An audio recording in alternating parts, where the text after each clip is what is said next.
Hey, hey, welcome back to the show. I'm Katie Richardson. Today, we are going to be answering a question that I get quite frequently, which is Katie, how can I prepare for the future exit of my company? And in that question lies a lot of the answer. We have to prepare. So, this is going to be a two-part series. I'm going to be sharing with you 12 principles that will help you to prepare for that future exit.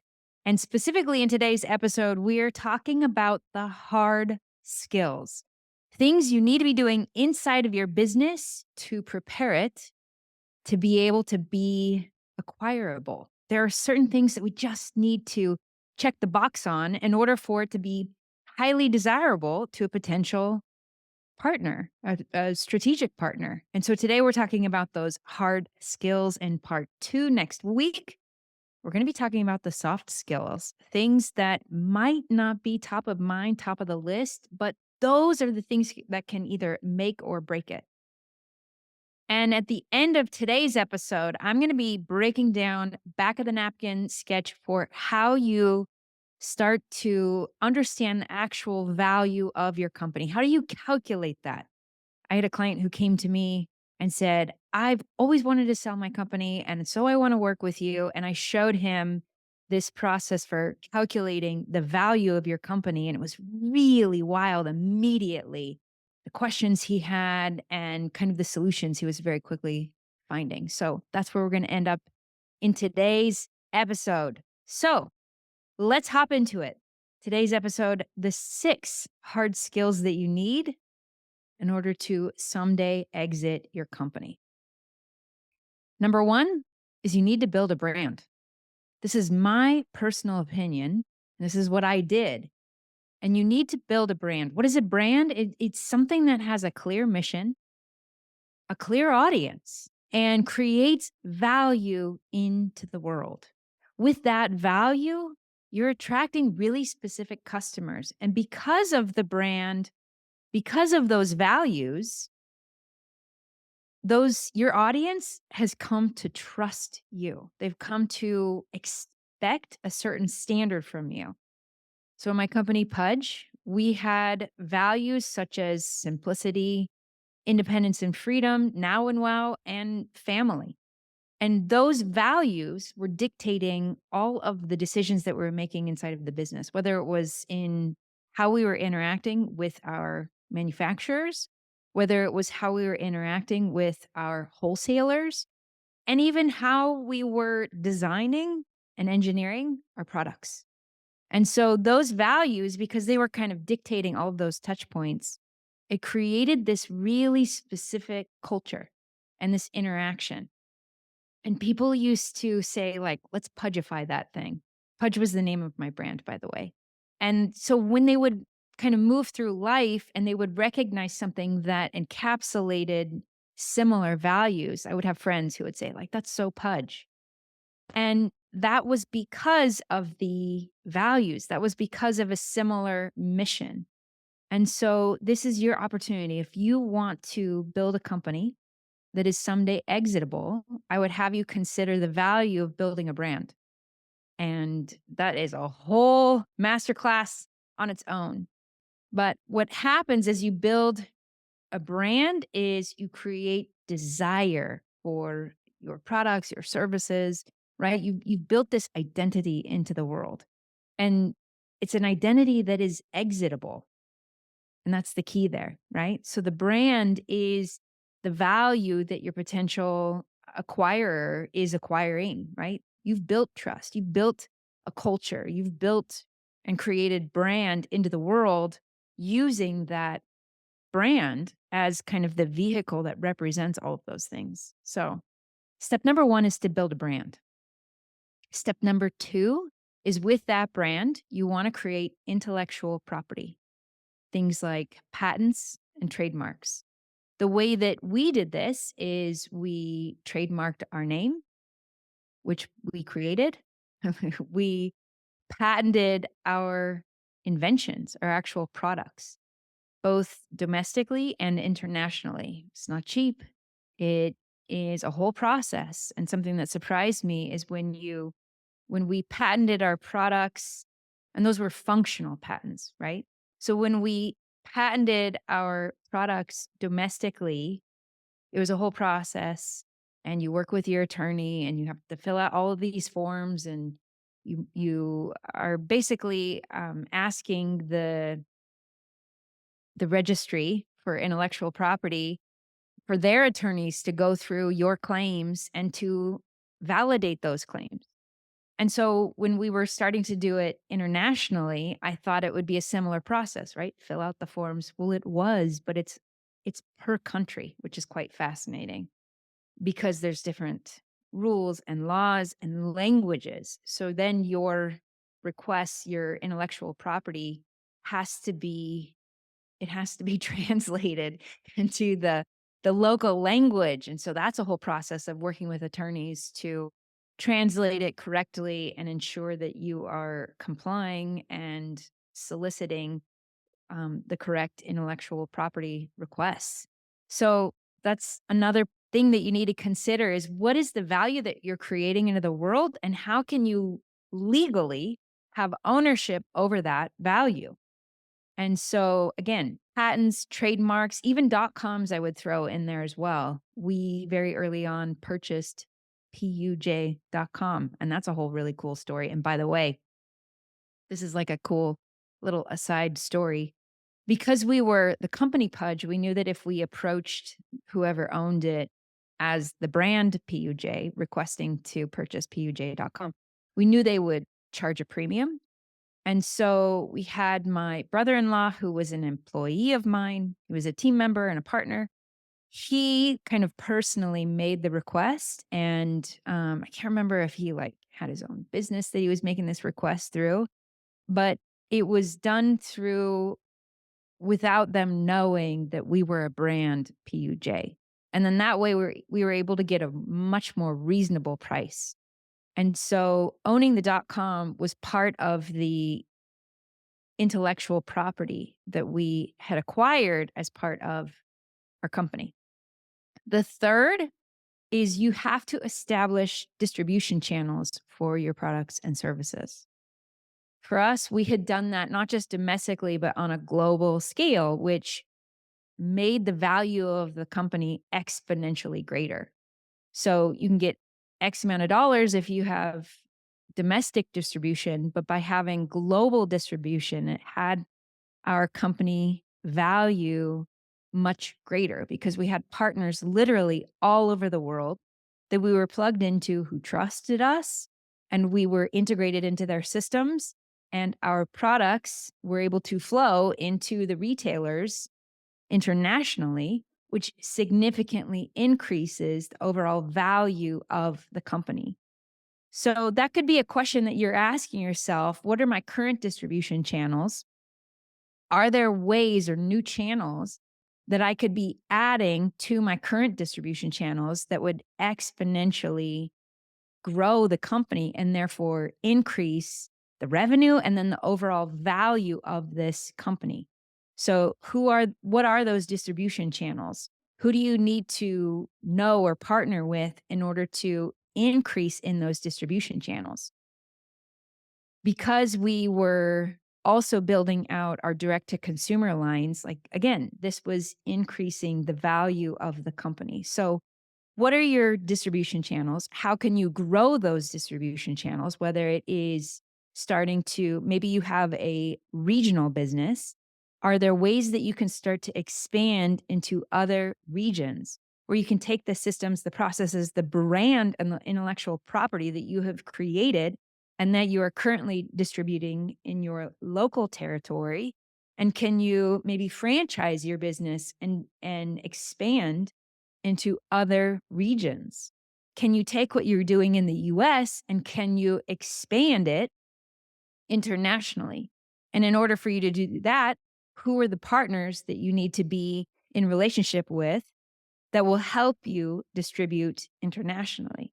In the physical products industry, what was so incredible about global distribution is it really helped with the cash flow. Domestically, a lot of our retail partners didn't want to pay for inventory until 6 months sometimes.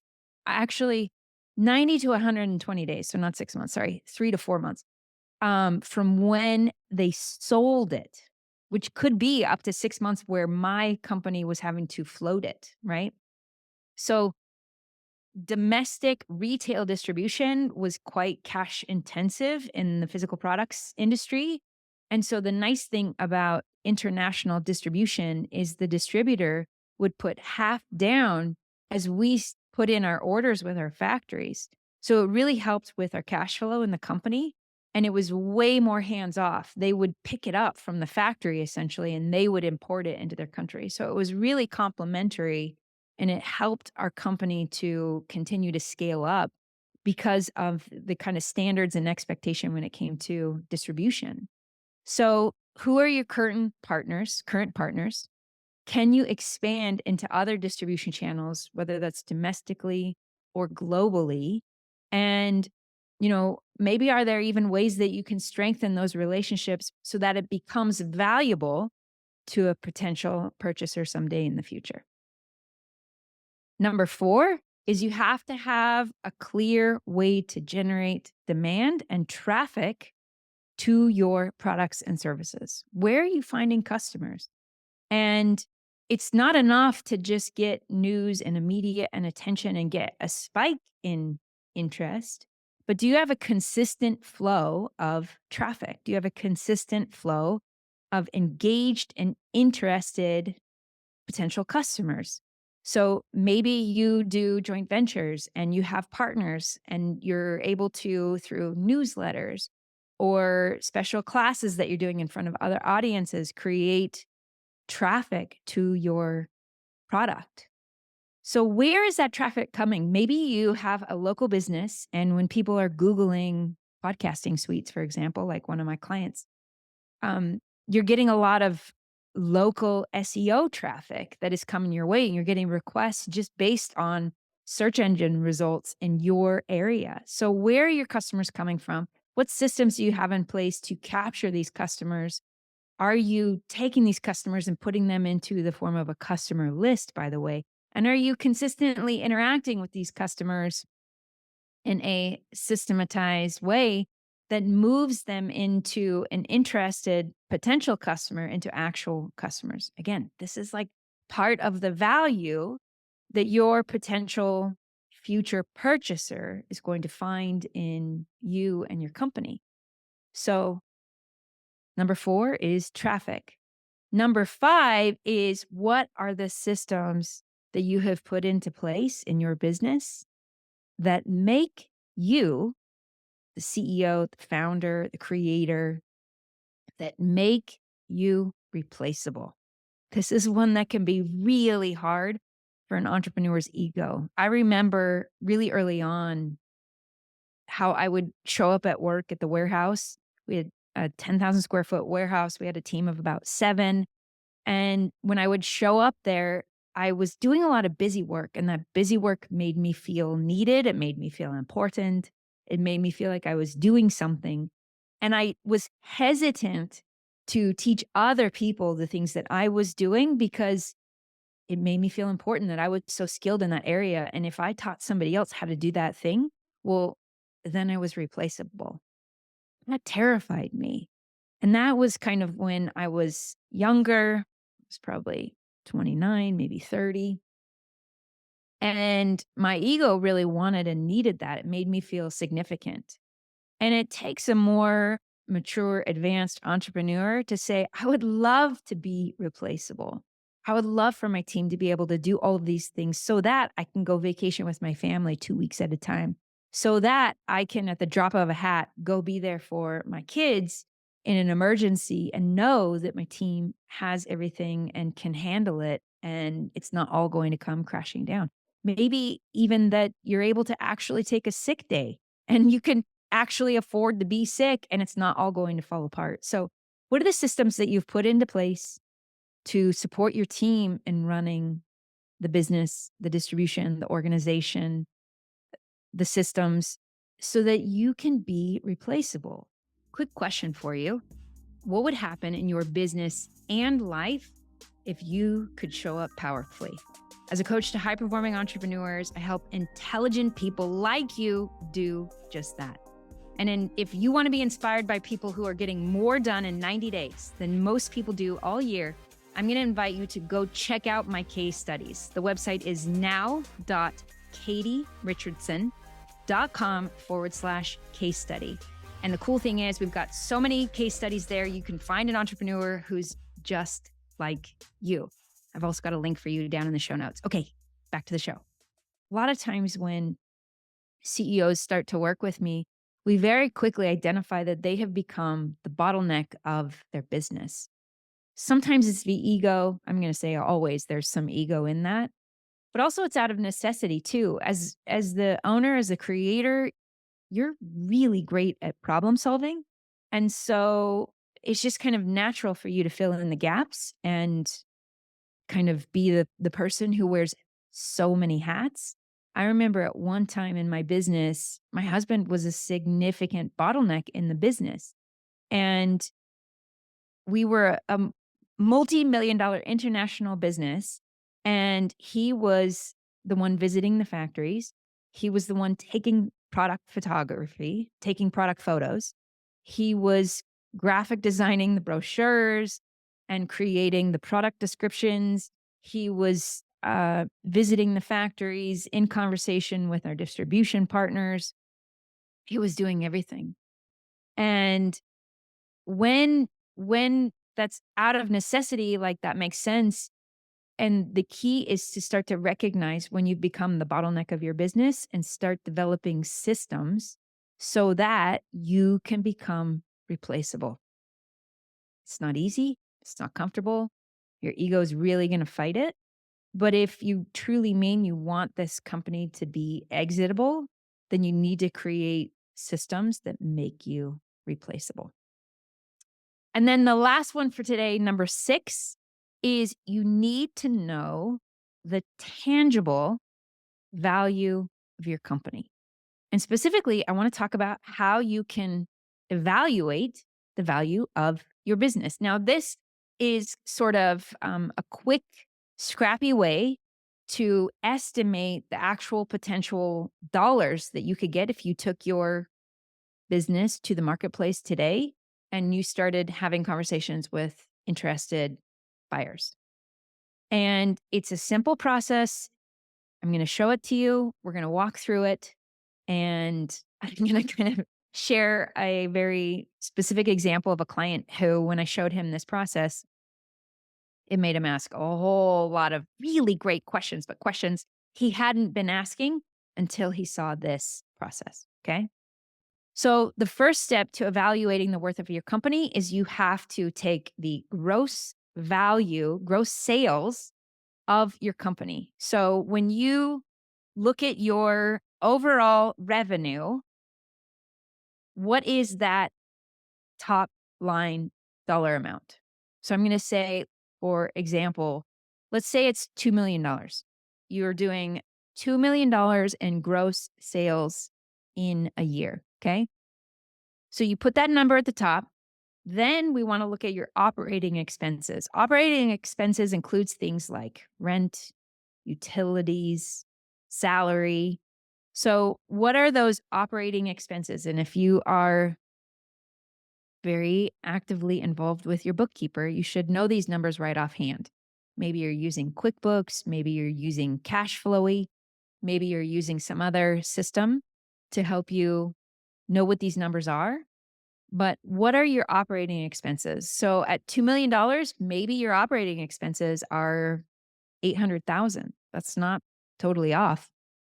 So you would take 2 million minus the 800,000. Okay. Then we also want to look at cost of goods sold, your COGS.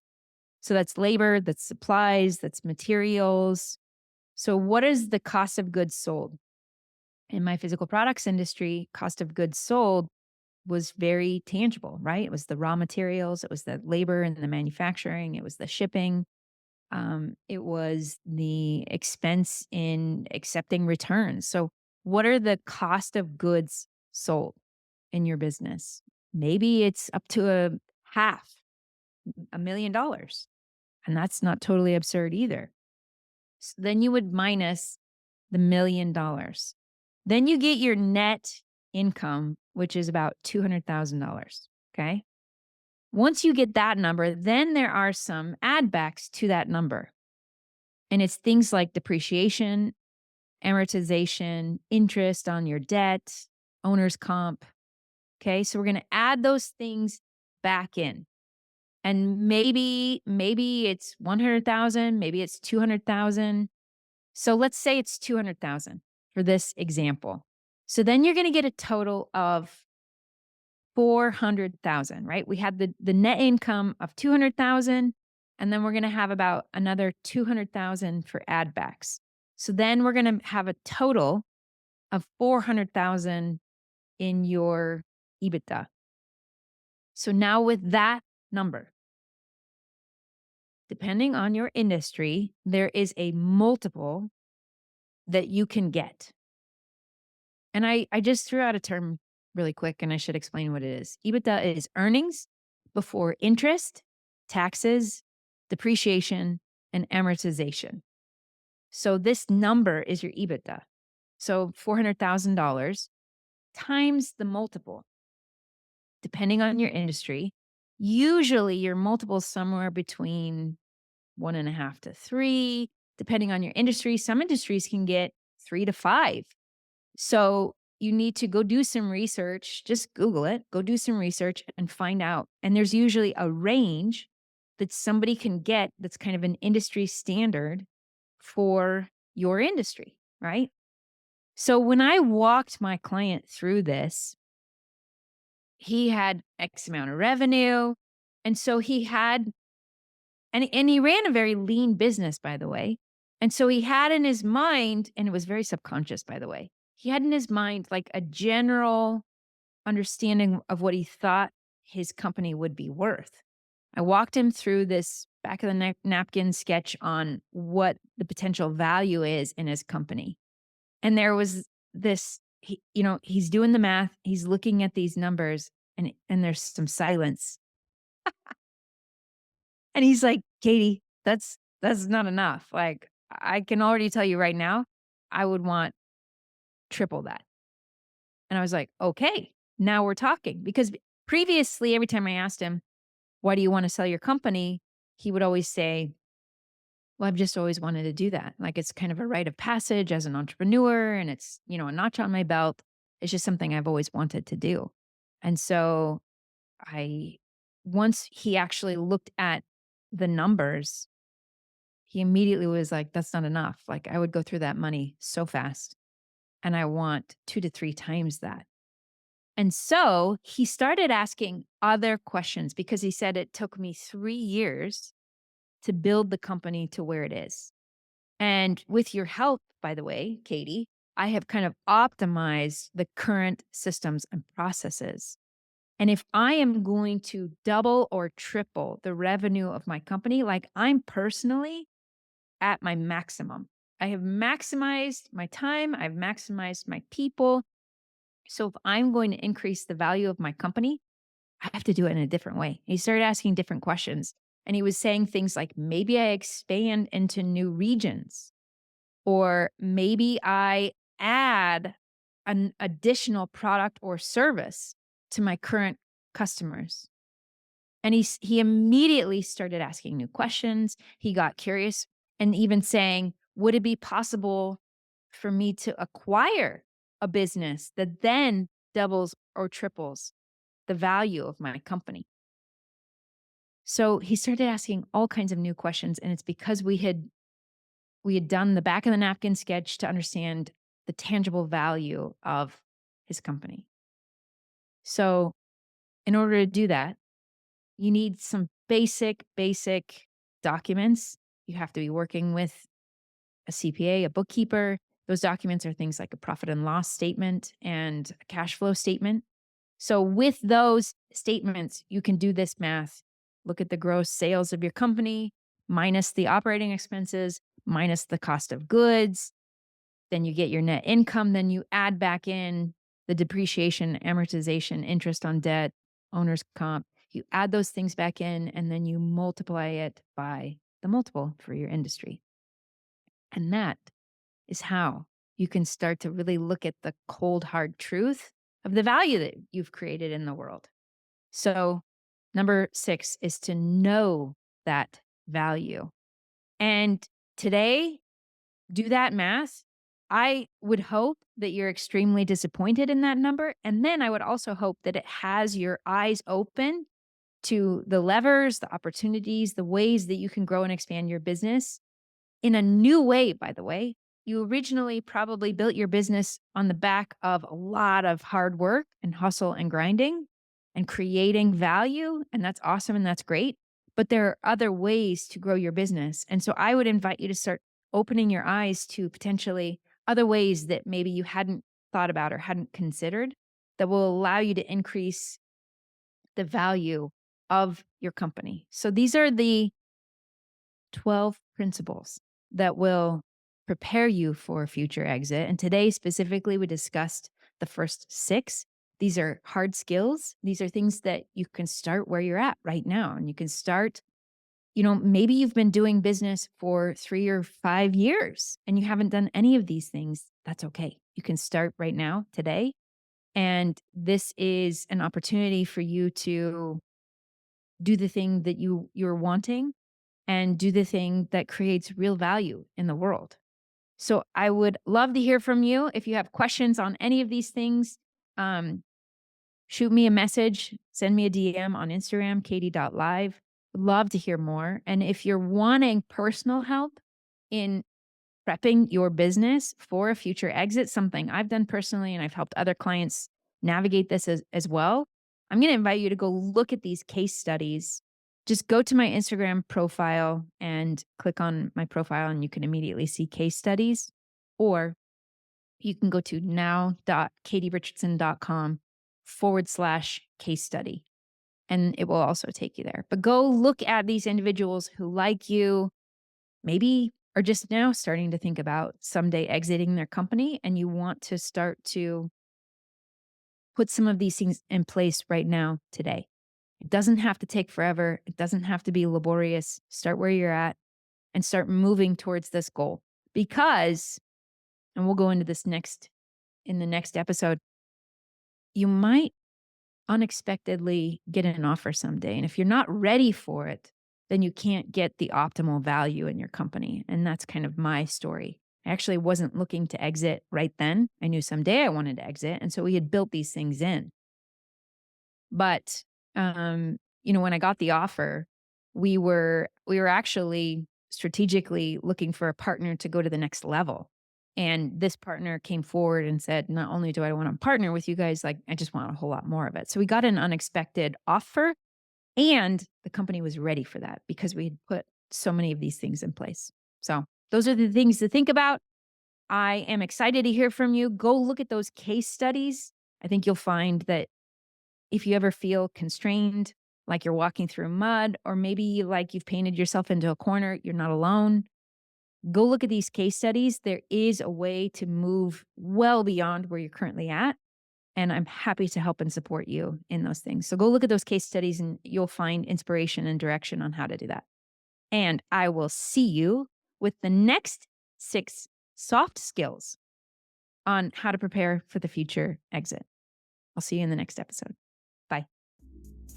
Thanks for listening to the What's Working Now podcast. If you found today's episode to be interesting, be sure to share this with a friend. And if you are looking to level up your organization as a CEO, I'm going to invite you to join the Now newsletter. This is a weekly newsletter. I send it out on Fridays. I tell personal stories, talk about what it's like to build a significant business while raising a family, homeschooling kids. And I even share case studies, very timely, relevant situations where I go into detail how I am helping entrepreneurs navigate, lead, and build incredible organizations. You can get all of that behind the scenes information and more inside the Now newsletter. I've got a link to it right now in the show notes, and I will see you in the next episode.